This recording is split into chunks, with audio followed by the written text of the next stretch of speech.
في سورة النساء إن شاء الله. أعوذ بالله من الشيطان الرجيم. بسم الله الرحمن الرحيم. إنا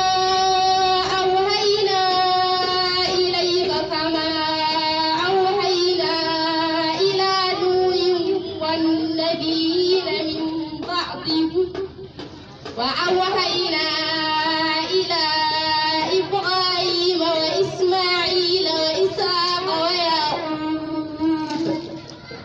والأسباط وعيسى وأيوب ويونس وهارون وسليمان وآتينا داود زبورا ورسلا قد قصصناهم عليك من قبل ورسلا لم نقصصهم عليك وكلم الله موسى تكليما رسلا مبشرين ومنذرين لئلا يكون للناس على الله حجة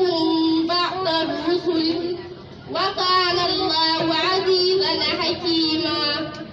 لكن الله يشهد بما أنزله بعلمه والملائكة يشهدون